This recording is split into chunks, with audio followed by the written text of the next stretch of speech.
चलो आज स्टार्ट करते हैं हम लोग लेक्चर 7 ग्रेविटेशन का। जो लास्ट लेक्चर हमने जो क्वेश्चन दिया था वो भी हम लोग सॉल्व करेंगे। उससे पहले हम लोग कुछ क्वेश्चंस देख लेते हैं, बहुत इजी क्वेश्चंस है, जिसके बाद जो लास्ट लेक्चर क्वेश्चन दिया था वो क्वेश्चन करने में बहुत आसानी होगा। तो ओके, कुछ क्वेश्चंस करते हैं, बहुत ही आसान आसान क्वेश्चन है, 1 लाइनर 2 लाइनर क्वेश्चन है। वो क्वेश्चंस देखते हैं एक एक करके। ओके,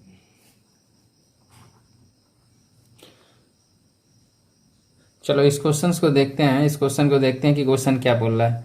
ये दिया है पोटेंशियल, v क्या है potential, potential is equal to दिया है 5/x³। ओके, पोटेंशियल दे दिया, पूछा कि find e x at x is equal to 2। अब पोटेंशियल दे दिया, पूछा है फील्ड x डायरेक्शन में, फील्ड x डायरेक्शन में पूछा है at x is equal to 2 पे। तो हमें पता है relation between gravitational field and gravitational potential. देखो हम लोग लास्ट टू लास्ट लेक्चर में जो हम लोग रिलेशन पढ़ा था कि फील्ड इन एक्स डायरेक्शन क्या होता है, negative minus partial derivative of potential with respect to x.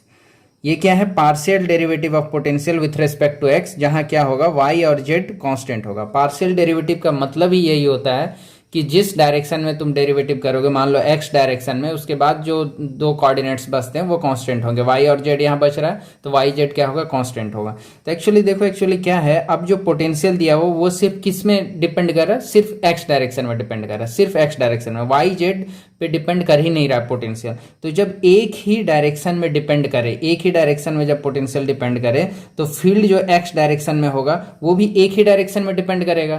तो इसलिए जो पार्शियल डेरिवेटिव है उसको तुम कंप्लीट डेरिवेटिव में कन्वर्ट कर सकते हो अगर सिर्फ एक कोऑर्डिनेट पे वो डिपेंड करे। तो हम इसमें क्या कर सकते हैं, हम इसमें कर सकते हैं कि ई एक्स लिख सकते हैं इज इक्वल टू माइनस, यहाँ पार्शियल डेरिवेटिव एक्स डायरेक्शन था, यहाँ फुल डेरिवेटिव लिख सकते हैं d v by d x, because दूसरा कोऑर्डिनेट पे डिपेंड कर ही नहीं रहा। तो ओके, तो अब देखो, तो ई एक्स आ जाएगा क्या, minus d v by d x. अब वी दे दिया है, पोटेंशियल दे दिया 5/x³। अब सिंपल हमें डेरिवेटिव करना है। तो ओके, अब देखो E is equal to minus d by d x of V क्या है 5/x³।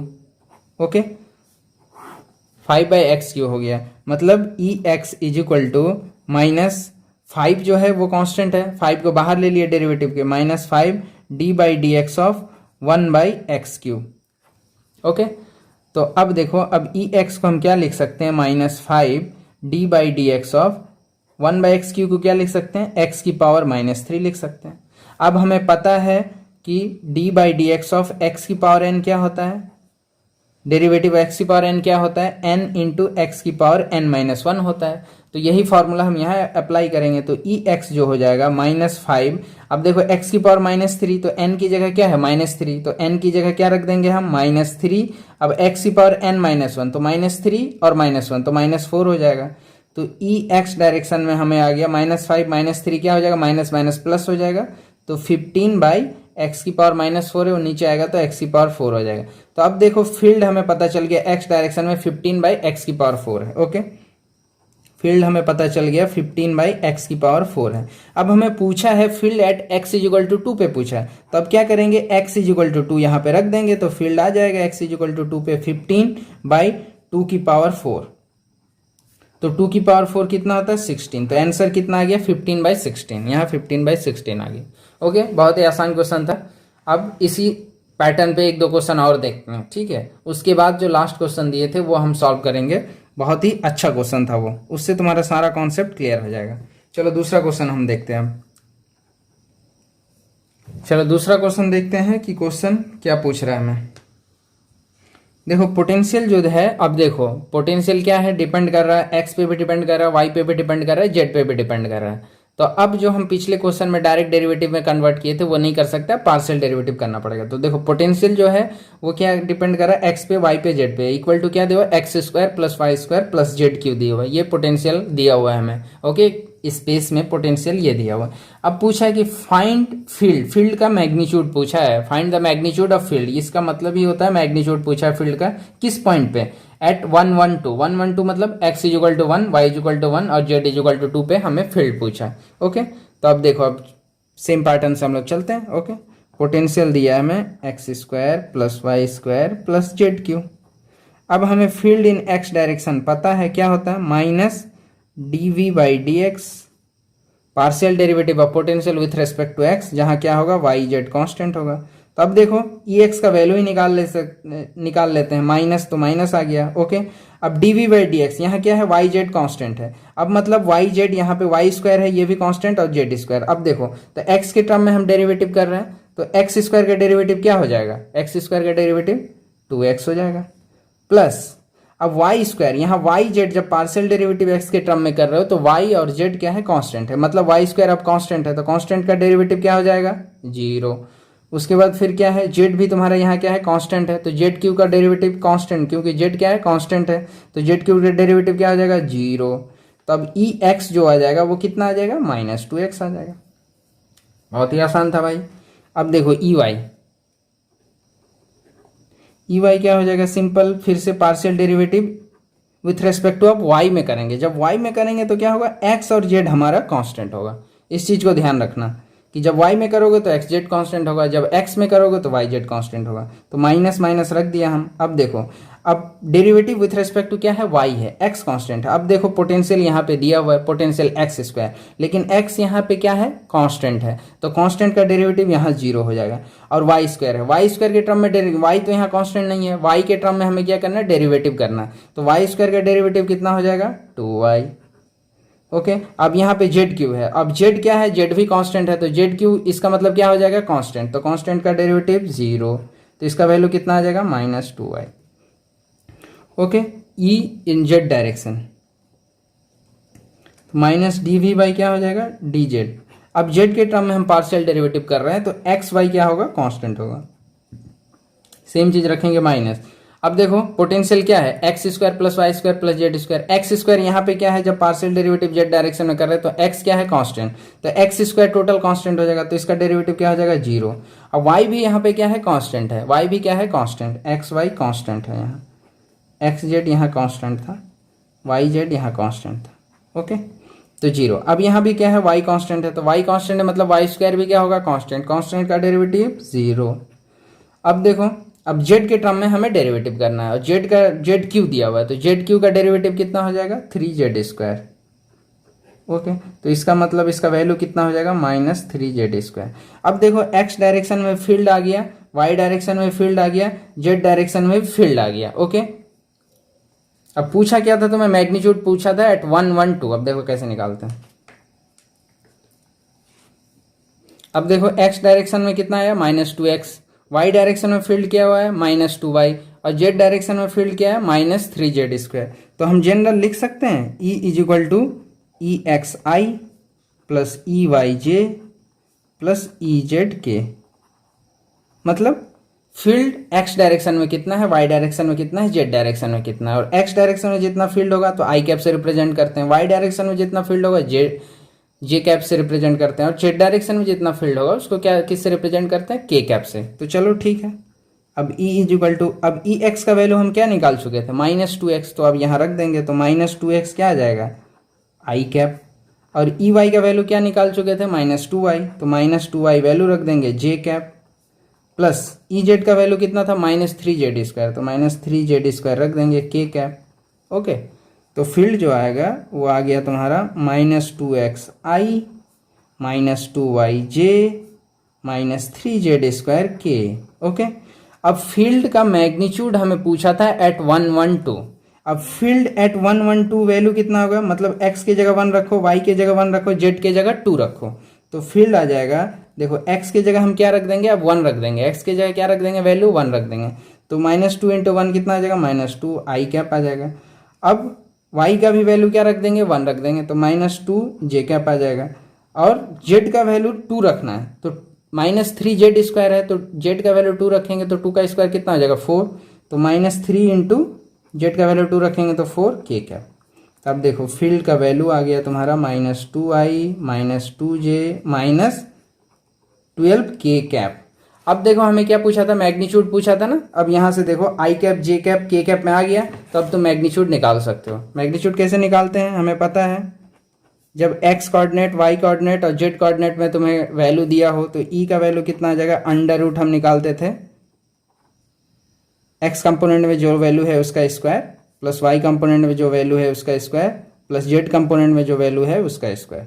ये वेक्टर का है, यहाँ से सॉल्व कर लो। E = आ जाएगा -2 का स्क्वायर कितना हो जाएगा 4, यहाँ भी -2 का स्क्वायर 4, और 12 का स्क्वायर कितना होता है, 12 का स्क्वायर 144।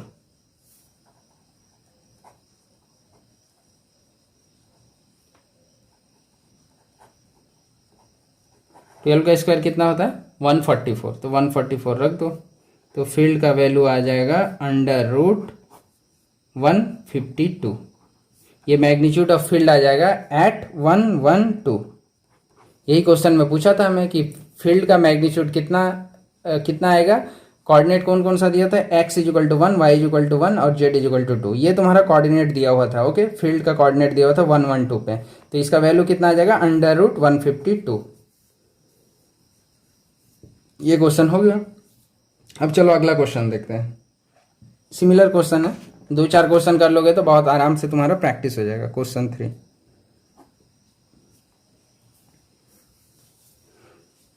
चलो थर्ड क्वेश्चन देखते हैं। क्या फिर से सेम ही क्वेश्चन है कि पोटेंशियल दिया हुआ है तुम्हारा x² y z3।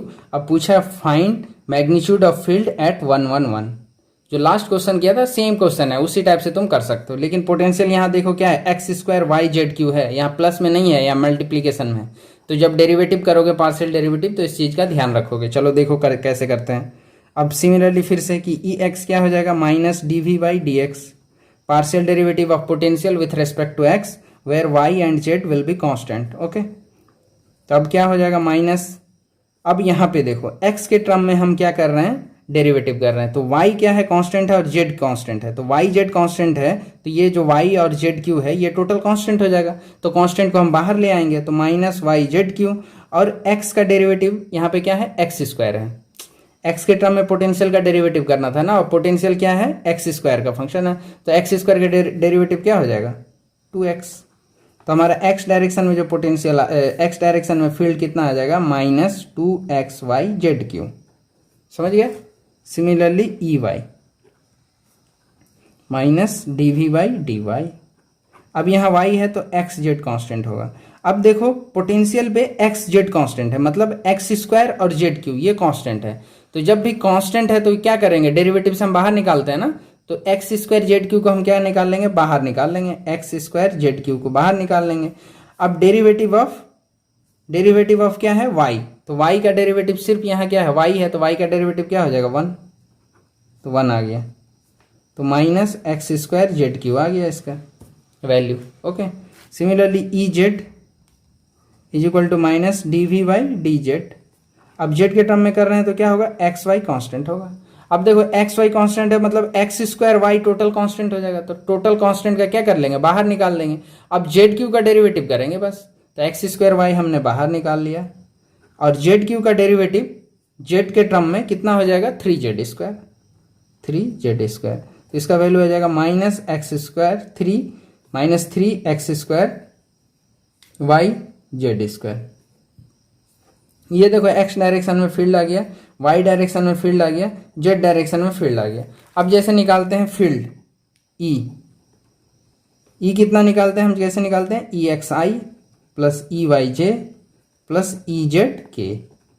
ओके, यही होगा ना, तो अब EX का वैल्यू रख दो, EX का वैल्यू कितना -2xyz3 i कैप, क्योंकि ये x डायरेक्शन में i कैप होता है, x का वैल्यू रखे EX का वैल्यू तो i कैप आ गया, प्लस y का वैल्यू कितना था -x² z3 j cap, plus EZ का वैल्यू कितना था -3x² yz² k cap.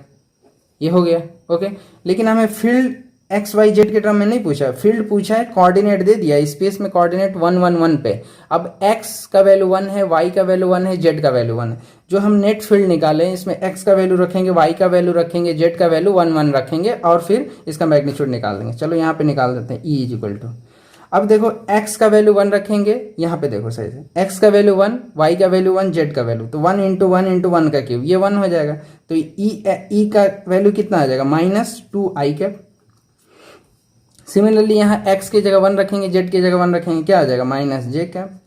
Similarly यहाँ पे x की जगह 1, y की जगह 1, z की जगह 1 रखेंगे तो -3k कैप। ओके, अब ये देखो E का तुम्हारा एक्स वाई जेड के टर्म में E का तुम्हारा वैल्यू आ गया कि -2i cap, -j cap, -3k cap. अब मैग्नीट्यूड तुम डायरेक्टली आराम से निकाल सकते हो, e is equal to under root of -2 का स्क्वायर -1 का स्क्वायर -3 का स्क्वायर। ओके, तो -2 का स्क्वायर 4 प्लस 1 प्लस 9, तो 9 एक 10 10 14, तो अंडर रूट 14 आ गया वैल्यू। कहाँ है option? Under root 14।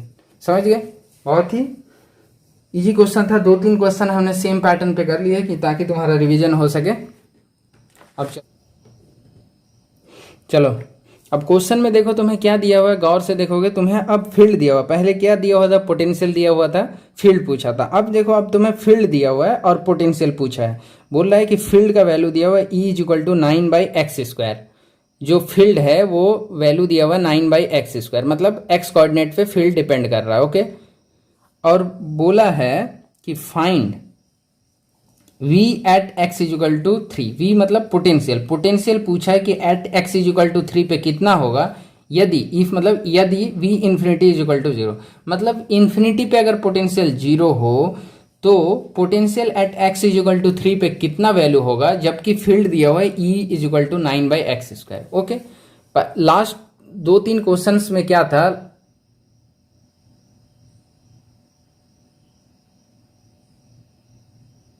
Last 2-3 questions में क्या था कि हमें पोटेंशियल दिया हुआ था, फील्ड पूछा था। अब हमें क्या दिया हुआ है? फील्ड दिया हुआ है, पोटेंशियल पूछ रहा है। ओके, तो चलो देखते हैं क्वेश्चन। हमें तो रिलेशन वही पता है कि E is equal to EX is equal to -dV/dx at y और z कांस्टेंट, यही पता है हमें। तो इसका मतलब क्या होगा कि x डायरेक्शन में जो फील्ड है इज इक्वल टू होगा -dV/dx, मतलब पोटेंशियल का derivative in term of x और y z कांस्टेंट है। अब देखो गौर से देखो कि फील्ड क्या है, सिर्फ एक ही कोऑर्डिनेट पे डिपेंड कर रहा है, दैट इज x कोऑर्डिनेट। कि जब एक ही कोऑर्डिनेट पे डिपेंड करता है कोई भी चीज, तो जो पार्शियल डेरिवेटिव हम करते हैं वो कन्वर्ट हो जाता है ऑर्डिनरी डेरिवेटिव। तो क्या बोल रहे थे हम? हाँ, ये बोल रहे थे कि जब फील्ड सिर्फ एक कोऑर्डिनेट पे डिपेंड करे, यहाँ गौर से देखो कि सिर्फ x कोऑर्डिनेट पे क्या कर रहा है? फील्ड डिपेंड कर रहा है। तो जब एक ही कोऑर्डिनेट पे फील्ड डिपेंड करेगा तो जो पार्शियल डेरिवेटिव हम लिखे हैं e is equal to minus partial derivative with respect to x, potential with respect to x, वो क्या होता है? वो कन्वर्ट हो जाता है ऑर्डिनरी डेरिवेटिव पे। मतलब अब लिख सकते हैं e is equal to -dV/dx। जो पार्शियल डेरिवेटिव था वो ऑर्डिनरी डेरिवेटिव में कन्वर्ट हो गया, बिकॉज यहाँ वाई जेड पे ये डिपेंड ही नहीं कर रहा है। तो जो पार्शियल डेरिवेटिव है वो किस पे कन्वर्ट होगा? ऑर्डिनरी डेरिवेटिव पे कन्वर्ट हो जाएगा। तो चलो ठीक है, अब देखो अब हमें ई दिया हुआ है, वी पता करना है। ई दिया हुआ है वी, अगर वी देता तो डायरेक्टली डेरिवेटिव कर देते हैं। अब ई दिया हुआ है तो इसका मतलब क्या करना पड़ेगा? हमें इंटीग्रेट करना पड़ेगा, क्योंकि देखो ई का वैल्यू रख देंगे 9/x²। ई का कितना वैल्यू दिया हुआ? 9/x² is equal to -dV/dx। अब देखो इधर क्या है? x वेरिएबल है, तो dx को तुम इधर ले जाओगे। ओके, और इधर कुछ नहीं है तो 1 है, तो अब क्या हो जाएगा? 9/x² इंटू dx, x को इधर ले गए इज इक्वल टू -dV। ओके, अब माइनस को भी इस साइड ले आओ, तो -9/x² dx is equal to क्या हो जाएगा? dV। अब देखो अब तुम्हें अगर पोटेंशियल चाहिए तो क्या करना पड़ेगा? तुम्हें इंटीग्रेट करना पड़ेगा। हम देखो अब क्या कर रहे हैं? हम जनरल इंटीग्रेट कर रहे हैं। जनरल इंटीग्रेट मतलब पोटेंशियल जो होगा वो x डायरेक्शन में डिपेंड करेगा, उसका जनरल इक्वेशन क्या आएगा वो हम निकालने जा रहे हैं। ओके, और इसको भी क्या करना पड़ेगा? हमें इंटीग्रेट करना पड़ेगा dx। अब यहाँ पे हम कोऑर्डिनेट नहीं दे रहे हैं, हम क्या कर रहे हैं? हम जनरल वैल्यू निकालना चाह रहे हैं, जनरल वैल्यू। अब देखो जनरल वैल्यू कैसे निकालो, अभी शायद तुम्हें नहीं समझ आ रहा है कि जनरल क्या होता है।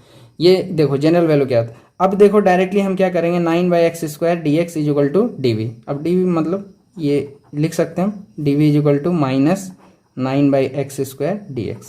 ये तो हम लिख ही सकते हैं। अब देखो क्या होगा? dV है, dV का इंटीग्रेशन क्या हो जाएगा? V हो जाएगा। dV मतलब एलिमेंटल चेंज इन पोटेंशियल, तो इसका इंटीग्रेशन क्या हो जाएगा? V potential is equal to -9 क्या है? कांस्टेंट बाहर आ जाएगा, और 1/x² इंटू dx आ जाएगा। ओके, तो अब v इक्वल टू क्या हो जाएगा? -9। अब 1/x² को क्या लिख सकते हैं? x की पावर -2 लिख सकते हैं।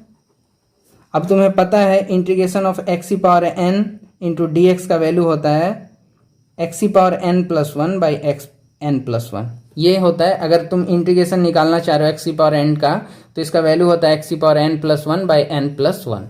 तो इसी पे हम वैल्यू निकाल देते हैं -9। अब एक्स की पावर क्या है -2, अब -2 प्लस वन, तो एक्स की पावर -2 प्लस वन आ जाएगा, डिवाइडेड बाई -2 प्लस वन, यही आएगा ना। अब देखो हम क्या कर रहे हैं, इंडेफिनिट इंटीग्रेशन में तुम्हें पता है जब हम इंडेफिनिट इंटीग्रेशन करते हैं, जब जनरल वैल्यू, तो एक क्या आता है, ऑर्डिनरी कांस्टेंट आता है, कोई भी तुम रैंडम कांस्टेंट ले सकते हो c।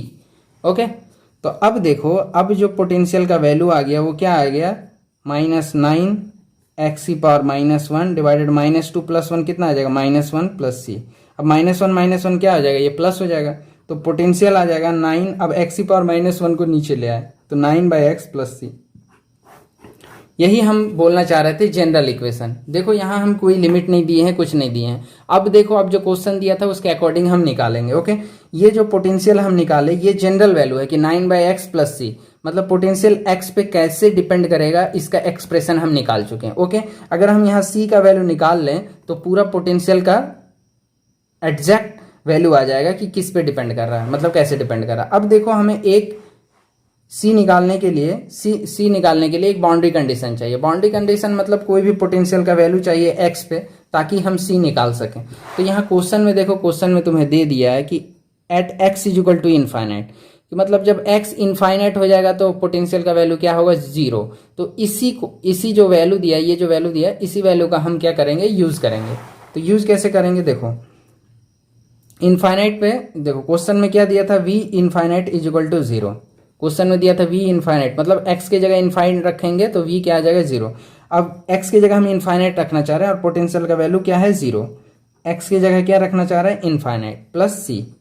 अब 9/इनफाइनाइट तुम्हें पता है, इनफाइनाइट से अगर डिवाइड करोगे तो उसका वैल्यू क्या आ जाएगा, 0। तो 0 is equal to 0 plus c, तो c का वैल्यू क्या आ जाएगा, 0। c का वैल्यू 0 आ गया। अब c का वैल्यू हम क्या रख देंगे, यहाँ 0 रख देंगे। c का वैल्यू क्या रख देंगे, 0। तो पोटेंशियल जो है उसका वैल्यू आ जाएगा 9/x। पोटेंशियल का वैल्यू क्या आ गया, 9/x। पोटेंशियल का वैल्यू आ गया 9/x। अब हमें पूछा क्या था, कि potential at x is equal to 3। अब x की जगह 3 रख दो, x की जगह 3 जैसे रखोगे तो पोटेंशियल इज इक्वल टू क्या आएगा, 9/3 इज इक्वल टू 3, पोटेंशियल 3। अब किसी भी x पे तुम वैल्यू निकाल सकते हो ना, x is equal to 3, x is equal to 4, x is equal to 5, कोई भी तुम्हें वैल्यू निकाल सकते हो। ओके, यहां तक तुम्हारा क्लियर हो गया। चलो, अब जो लास्ट लेक्चर में हमने क्वेश्चन दिया था उसको सॉल्व करेंगे। यहां तक अगर तुम्हें समझ में आ गया हो तो बहुत आराम से क्वेश्चन तुम सॉल्व कर सकते हो। ओके, अब देखो, जो लास्ट लेक्चर में क्वेश्चन दिया था उसको एक एक करके हम सॉल्व करते हैं। ओके, अब देखो क्वेश्चन क्या दिया था, क्वेश्चन नंबर क्या था तुम्हारा 3।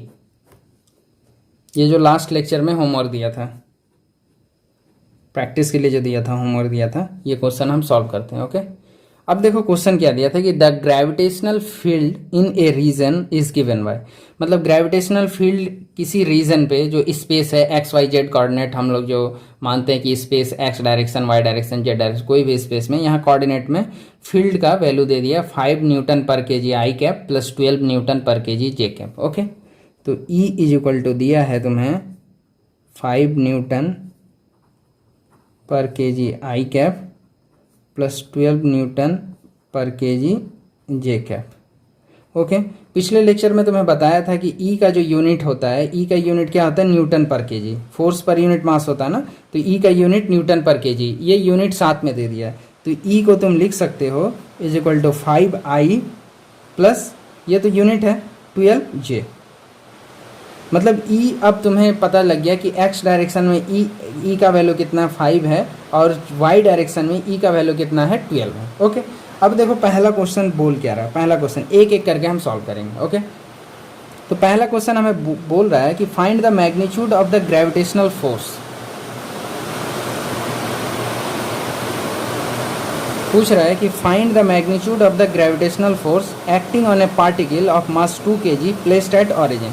मतलब हमें फोर्स पूछा है कि फोर्स का मैग्नीट्यूड कितना होगा एट ऑरिजिन पे, ये हमें पूछा है कि जब फील्ड तुम्हें वैल्यू दे दिया कि 5I कैप प्लस 12 जे कैप, तो फोर्स ऑरिजिन पे कितना लगेगा। चलो ये निकालना है। अब देखो यहाँ से 5I कैप प्लस 12 जे कैप दिया हुआ है, इसका मतलब क्या है ई एक्स तुम्हें 5 दिया हुआ है। चलो क्वेश्चन तो समझ गए। और फोर्स पूछा है कि ओरिजिन पे कितना होगा, जबकि पार्टिकल का मास कितना है 2 kg है। यही तो क्वेश्चन था। चलो अब देखो आराम से कि ई एक्स मतलब क्या है, 5 यूनिट है। अब तुम्हें ई एक्स पता है क्या होता है, फोर्स पर यूनिट मास। तो ई एक्स 5 है, मतलब फोर्स एक्स डायरेक्शन में कितना लगेगा डिवाइडेड बाई मास। समझ गए। तो यहाँ से क्या लगेगा, ई एक्स जो था 5 यूनिट था, ठीक है, इज इक्वल टू क्या होगा, force in x direction by mass. तो यहाँ से तुम्हें देखो फोर्स इन एक्स डायरेक्शन कितना आ जाएगा, 5 इंटू एम। ओके, तो 5 इंटू मास कितना था 2 kg, मतलब 10 न्यूटन एक्स डायरेक्शन में फोर्स लगेगा। ओके, सिमिलरली ई वाई का वैल्यू कितना दिया हुआ, देखो ई वाई का वैल्यू कितना दिया हुआ 12। और ई वाई क्या होता है, f y by m, force per unit mass. तो फोर्स जब ई वाई डायरेक्शन में जब फील्ड है तो फोर्स भी क्या लगेगा, वाई डायरेक्शन में लगेगा, एफ वाई बाई एम। तो अब क्या करो, यहाँ से एफ वाई निकाल दोगे, क्या होगा 12 into m is equal to 12, mass कितना 2 इज इक्वल टू कितना आ जाएगा 12 इंटू 2 24 न्यूटन। समझ गए ना। अब पूछा है फोर्स ओरिजिन पे कितना लगेगा, फोर्स एट ओरिजिन। ओके, तो फोर्स इन एक्स डायरेक्शन तुम्हें 10 न्यूटन लग गया, फोर्स इन वाई डायरेक्शन तुम्हें 24 न्यूटन लग रहा है। मतलब देखो अब ये देखो एक्स कोऑर्डिनेट है, ये देखो क्या है वाई कोऑर्डिनेट है। ओके, ये है तुम्हारा ओरिजिन है। तो अब ओरिजिन पे हम देख रहे हैं फोर्स। तो देखो फोर्स एक्स डायरेक्शन में कितना था 10, तो एक्स डायरेक्शन में लेट से 10 न्यूटन लग गया फोर्स। ओरिजिन पे हम लगा रहे हैं ना, एक्स डायरेक्शन में 10 न्यूटन लग गया। अब वाई डायरेक्शन में कितना था 24 न्यूटन, ये देखो 24 न्यूटन लेट से। तो ये जो होगा ये नेट फोर्स होगा, एफ नेट, यही तो होगा ओरिजिन में। एफ नेट फोर्स क्या होगा, √10 का स्क्वायर प्लस 24 का स्क्वायर। तो देखो एफ नेट आ जाएगा कितना, √10 का स्क्वायर प्लस 24 का स्क्वायर। अब सॉल्व कर लो इसको 5 इंटू 2 का स्क्वायर लिख सकते हो, 5 इंटू 2 का स्क्वायर, इसको लिख सकते हो 12 इंटू 2 का स्क्वायर। अब क्या करो 2 स्क्वायर कॉमन ले लो, ये क्या आएगा 5 स्क्वायर प्लस 12 स्क्वायर। अब 2 का स्क्वायर 2 बाहर आ जाएगा, ये √5 स्क्वायर प्लस 12 स्क्वायर होता है, इसका वैल्यू कितना आ जाएगा 13, दैट इज 26 न्यूटन। अब इसमें समझो कि ये जो फोर्स पूछा था ओरिजिन पे 0 पे पूछा था, तो 0 पे हमने निकाल दिया। अगर फोर्स यहाँ पे पूछता कि 5,6 पे क्या होगा, ये ओरिजिन पे दिया था ना, अब 5,6 पे क्या होगा। तो देखो एक्चुअली जो फोर्स का एक्स डायरेक्शन है ना, एक्स डायरेक्शन में जो फोर्स लग रहा था वो कांस्टेंट है 10 न्यूटन। मतलब वो एक्स जो कोऑर्डिनेट है, कोऑर्डिनेट पे नहीं डिपेंड कर रहा है, वो एफ एक्स क्या है 10 न्यूटन है, वो कांस्टेंट है। अब एफ वाई कितना है, ये भी 24 न्यूटन है, ये भी क्या है कांस्टेंट है। अब मान लो लेट से, ये इंपॉर्टेंट बात है, थोड़ा ध्यान से समझो। अब देखो ओरिजिन पे था, तो ओरिजिन पे हम 10 न्यूटन इंटू 24 न्यूटन निकाल लिए, ये क्या आ गया तुम्हारा एफ नेट आ गया। अब 5,6 पे, तो लेट से 1 2 3 4 5 1 2 3 4 5 6, लेट से यहाँ पे पूछा है, तो यहाँ पे भी तो एक्स डायरेक्शन में 10 ही न्यूटन होगा और वाई डायरेक्शन में 24 न्यूटन होगा। ओके, तो यानी नेट फोर्स 5,6 पे भी सेम ही आएगा। समझे कि नहीं, कोऑर्डिनेट कितना है 5,6। अब 5,6 पे अगर तुम फोर्स ड्रॉ करोगे, फोर्स का एक्स डायरेक्शन तो हमेशा कांस्टेंट आएगा 10 न्यूटन, और फोर्स का वाई डायरेक्शन भी हमेशा कांस्टेंट है 24 न्यूटन। तो किसी भी कोऑर्डिनेट पे तुम नेट फोर्स निकालो, वो तुम्हारा क्या आएगा, वो वैल्यू जो होगा वो कांस्टेंट होगा, दैट इज 26 न्यूटन। क्यों, क्योंकि फोर्स जो एक्स डायरेक्शन है वो एक्स कोऑर्डिनेट पे नहीं डिपेंड कर रहा। अगर ये एक्स कोऑर्डिनेट पे डिपेंड करता तो क्या होता, वैल्यू चेंज हो जाता फोर्स का, तो रिजल्टेंट अलग आ जाता। लेट से मान लो कि यहाँ जो एफ एक्स हम निकाले हैं ना 10 न्यूटन, लेट से इसको समझो सही, लेट से कि f x is equal to 10x आ जाता, 10x आई डायरेक्शन, मतलब अब ये क्या है एक्स डायरेक्शन में डिपेंड कर रहा है फोर्स। और लेट से f y is equal to 24y आ जाता, लेट से ये जे डायरेक्शन। मतलब अगर ओरिजिन में रखते तो फोर्स एफ एक्स 0 आ जाता, और एफ वाई ओरिजिन पे, ओरिजिन मतलब y 0, तो फोर्स इन y डायरेक्शन भी 0, तो नेट फोर्स इन ओरिजिन पे 0 आ जाता अगर फोर्स का वैल्यू ये होता 10x आई डायरेक्शन में और एफ वाई 24y जे डायरेक्शन में। अब यहाँ 5,6 पे देखो, x के जगह 5 रखते तो 50 आ जाता, और y के जगह 6 रखते तो 24 इंटू 6, मतलब वैल्यू क्या होता है चेंज होता है।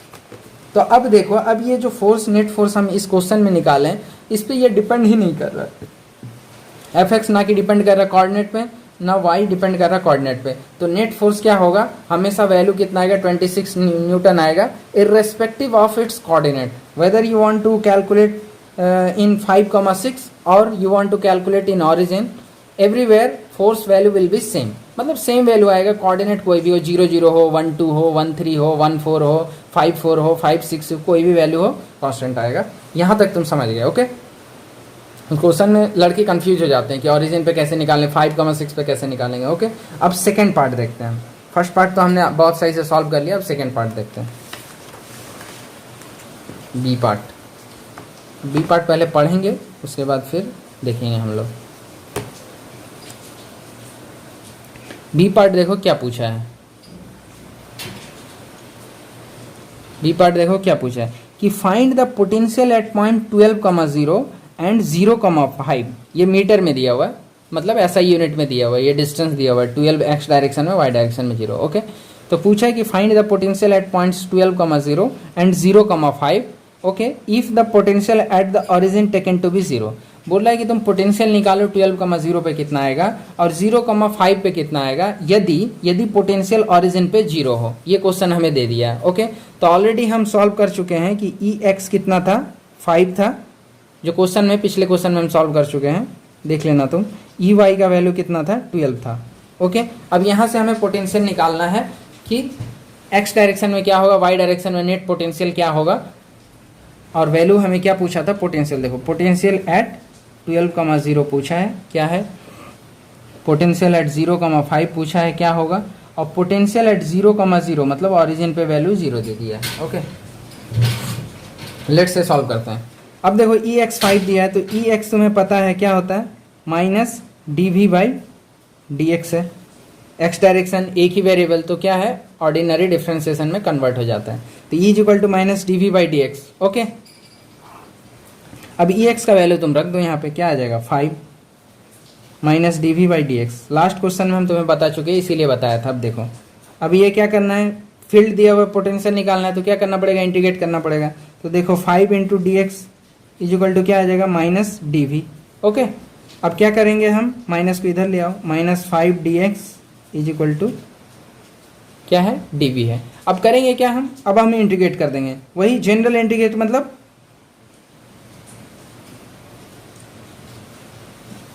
अब इंटीग्रेट करेंगे हम, इंटीग्रेट करके क्या निकालेंगे हम, जनरल पोटेंशियल का हम एक्सप्रेशन निकालेंगे कि एक्स डायरेक्शन वाई डायरेक्शन में कैसे डिपेंड कर रहा है, ओके। तो अब देखो बहुत ही आसान है, इसको हम इधर ले आए, इसको लिख सकते हैं ना, d v is equal to same thing minus 5 into d x. अब देखो ये क्या है, डी वी का इंटीग्रेशन करेंगे तो क्या आ जाएगा, वी क्या है, potential is equal to minus 5 और integration of d x, okay. तो v इज इक्वल टू क्या आ जाएगा, minus 5 integration of d x क्या आ जाएगा, x प्लस कोई एक कांस्टेंट आएगा, लेट से c1 कांस्टेंट हम ले लिए, ओके। तो यहाँ तक तो तुम समझ गए कि पोटेंशियल जब x डायरेक्शन में फील्ड दिया हुआ था तो पोटेंशियल क्या आया, माइनस 5x प्लस c1।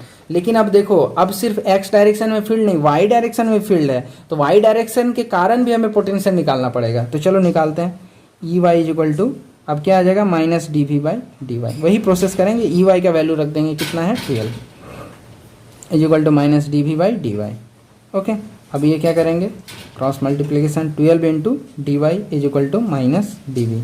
अब क्या करेंगे, हमें पोटेंशियल चाहिए, फील्ड दिया हुआ है, तो इंटीग्रेट कर देंगे हम, इंटीग्रेट। अब डी वी को इधर ले सकते हैं, माइनस को इधर ले आओ, तो डी वी, लेट से रुक जाओ, minus d v is equal to क्या आ जाएगा, 12 इंटू डी वाई। अब माइनस को हम इस साइड ले गए, तो डी वी बच जाएगा इधर, माइनस आ जाएगा इधर, ये क्या आएगा, 12 इंटू डी वाई, ओके। तो अब डी का इंटीग्रेशन क्या हो जाएगा, v इज इक्वल टू क्या आ जाएगा, माइनस 12 कॉन्स्टेंट है, बाहर आ जाएगा, और डी वाई का इंटीग्रेशन क्या आ जाएगा, y। तो अब देखो, अब यहाँ प्लस c2 कोई एक और कांस्टेंट c2।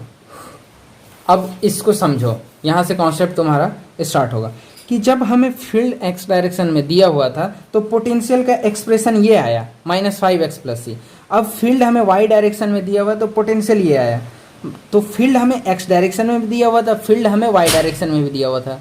तो हमें जब अगर नेट पोटेंशियल निकालना हो कि x डायरेक्शन y डायरेक्शन में कितना होगा, तो v नेट x डायरेक्शन में जो निकालना है और y डायरेक्शन में, दोनों को क्या करना पड़ेगा, तुम्हें ऐड करना पड़ेगा।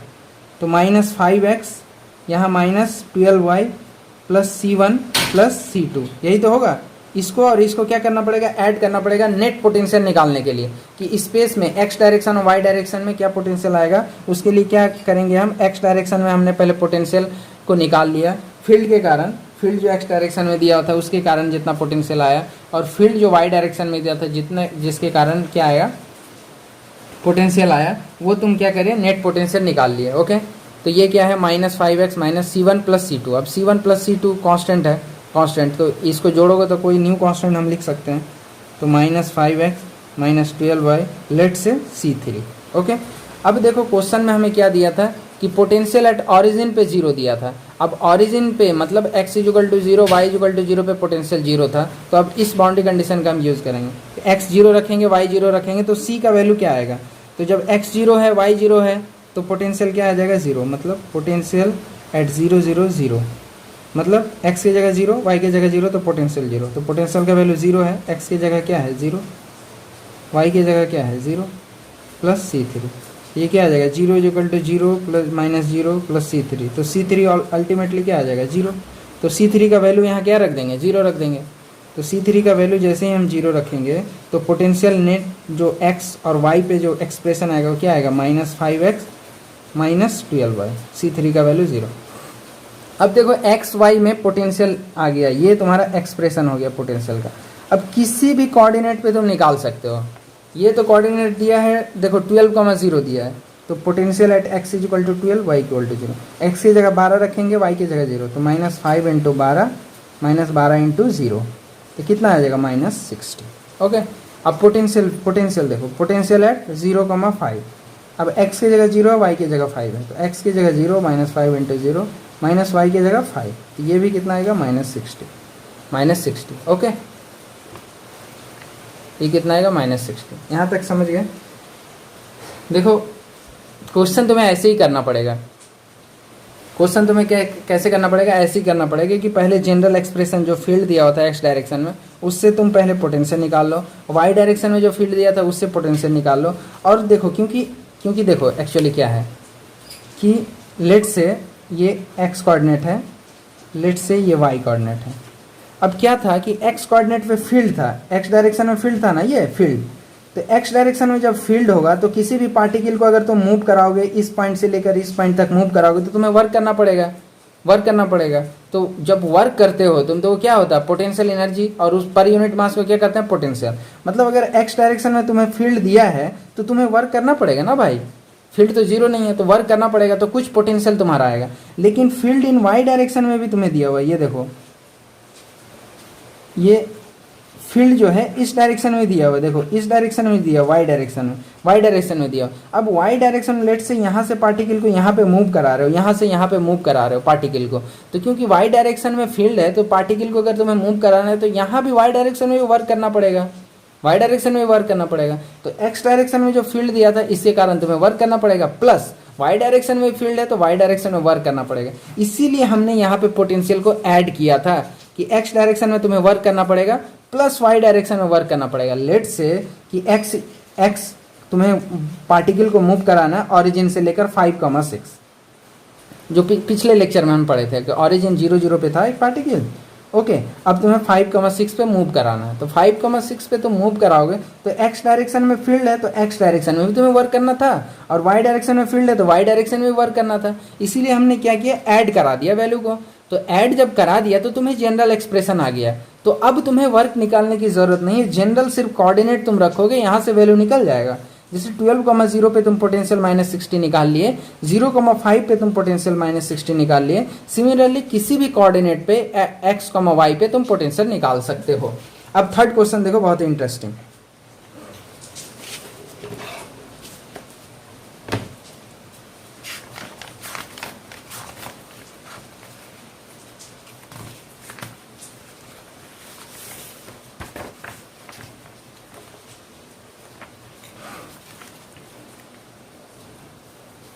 थर्ड क्वेश्चन देखो क्या पूछा है हमें, पूछा है कि find the change in gravitational potential energy.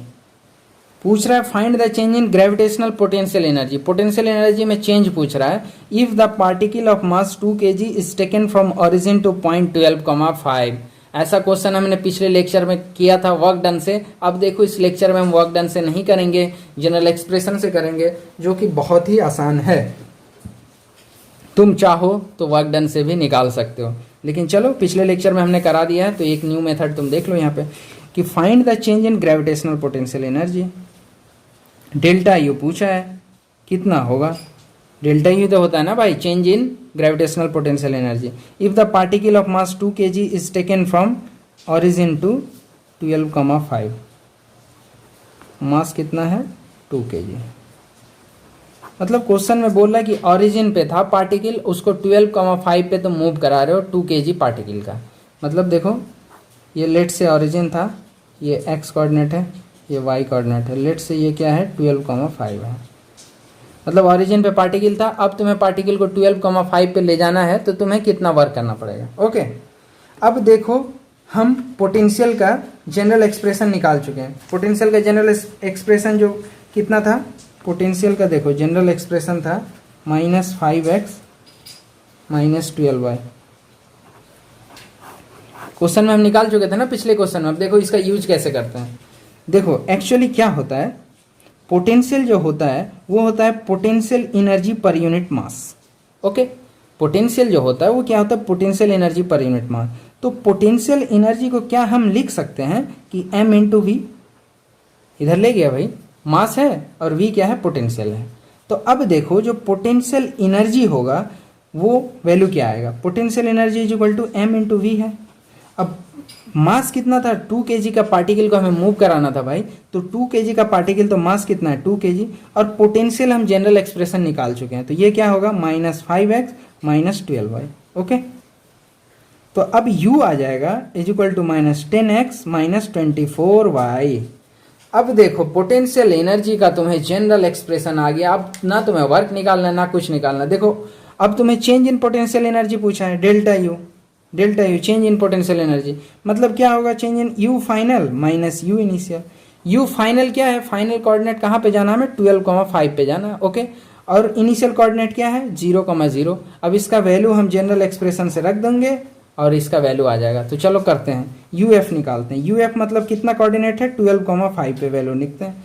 तो x की जगह 12 है तो -10 इंटू एक्स की जगह 12 रख दिया, -24 y की जगह 5 रख दिया।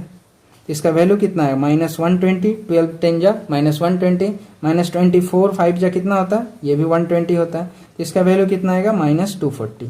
मतलब फाइनल पोटेंशियल एनर्जी जो था 12,5 पे फाइनल कोऑर्डिनेट जो दिया हुआ था उसका वैल्यू कितना है -240। अब इनिशियल कोऑर्डिनेट निकालते हैं। इनिशियल कहाँ है, ऑरिजिन है, मतलब x 0 है y 0 है। अब यहाँ पे x 0 y 0 रख देंगे, तो x 0 y 0 जैसे रखे तो इसका वैल्यू क्या आ गया 0। अब देखो चेंज इन पोटेंशियल एनर्जी तुम निकाल सकते हो। Change in potential energy is equal to final value कितना निकाले -240 -0 इज इक्वल टू -240। तो चेंज इन पोटेंशियल एनर्जी का वैल्यू कितना आ गया -240। क्वेश्चन समझ पाए कि नहीं? चलो एक बार फिर से समझाते हैं कि हमने पोटेंशियल निकाल चुके थे, जनरल एक्सप्रेशन पोटेंशियल का निकाल चुके थे। अब हमें पता है पोटेंशियल होता है पोटेंशियल एनर्जी पर यूनिट मास। तो पोटेंशियल एनर्जी जो होगा मास इंटू पोटेंशियल हो जाएगा। तो अब क्योंकि मास 2 kg, क्योंकि 2 kg को मूव कराना था, अगर यहाँ 10 kg रहता तो मास की जगह 10 kg रखते। ओके, तो अब 2 kg को हमको मूव कराना था तो मास के जगह हम 2 kg रख दिए, और पोटेंशियल का जो जनरल एक्सप्रेशन हम निकाले थे -5x - 12y वही रख देंगे -5x - 12y। तो ओके, तो जनरल एक्सप्रेशन जो ई का हो जाएगा, ये जनरल एक्सप्रेशन हो जाएगा। जनरल एक्सप्रेशन क्या आ जाएगा, देखो 5 2 जा 10 और 12 2 जा 24, तो -10x - 24y ये जनरल। अब x का कोई भी वैल्यू x y कोई भी कोऑर्डिनेट रख दो, पोटेंशियल एनर्जी निकल जाएगा उस पॉइंट पे। तो हमें चेंज इन पोटेंशियल एनर्जी पूछा था कि 0 0 और 12,5। तो अब 12,5 पे कितना पोटेंशियल है, -0 0 पे कितना पोटेंशियल है, अगर डिफरेंस निकाल लिए तो पोटेंशियल एनर्जी निकल जाएगा। तो वही हमने किया है कि potential energy, change in potential energy क्या था कि final potential energy minus initial potential energy. अब जो फाइनल पोटेंशियल एनर्जी किस पॉइंट पे निकालना था भाई, हमें 12,5 पे निकालना था। तो हमने क्या किया, 12,5 कोऑर्डिनेट लिया और जनरल एक्सप्रेशन में पकड़ के रख दिया। तो अब देखो 12,5 क्या होगा -10, x की जगह 12 रख दिया, y की जगह 5 रख दिया, यहाँ से -240 आ गए। अब क्योंकि change in potential energy final minus initial coordinate. तो अब इनिशियल जो वैल्यू है वो किस पॉइंट कहाँ से ले जा रहे थे हम, ओरिजिन से ले जा रहे थे, मतलब इनिशियल कोऑर्डिनेट क्या है, ओरिजिन है। तो अब ओरिजिन मतलब 0 0, इसका वैल्यू रख दिए हम जनरल एक्सप्रेशन में, एक्स की जगह 0, वाई की जगह 0, तो इसका वैल्यू क्या आ गया, 0 आ गया। तो final change in potential energy आ गया final minus initial, final 240 minus initial 0, that is minus 240। समझ गए, समझ गए कि नहीं।